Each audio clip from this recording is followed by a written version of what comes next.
The image of a Roman centurion today is either a dumbass soldier or a cutthroat hero defeating all enemies single-handedly. Let's break it down.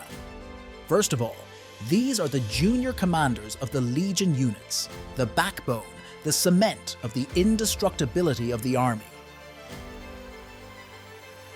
Centurions were responsible for the training of soldiers, their life, for discipline, and for how their subordinates fight. The highest officers, legates, tribunes, and prefects gave orders through them.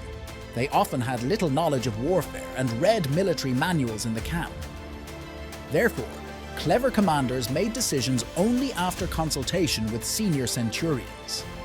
In the Roman high society, centurions were considered uneducated and uncouth dorks.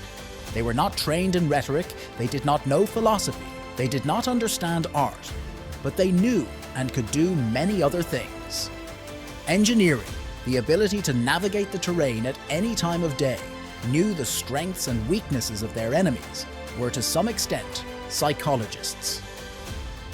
Masterfully possessed all kinds of weapons and artillery pieces.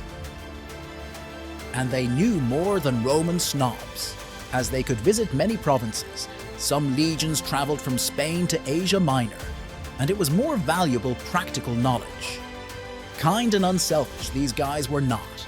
Often with a stick, a vine, the privates got on their heads and backs for cause and without cause, and money was taken from legionaries for vacations and exemptions from work. But in battle, the centurion was ready to give his life for his soldiers and died first. In the Battle of Pharsalus, the losses of Caesar's army were as follows: 1/25 of the privates and half of the corps of centurions. Caesar knew all his centurions by name, and thanks to his notes, remained examples of courage of some of them. Marcus Petronius, at the cost of his life, delayed the attacking Gauls and allowed his cohort to retreat to the main army.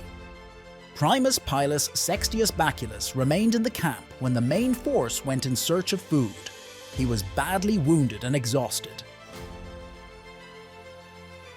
The camp was attacked by the Germans. There was panic among the soldiers. They were yelling and running around the camp indiscriminately.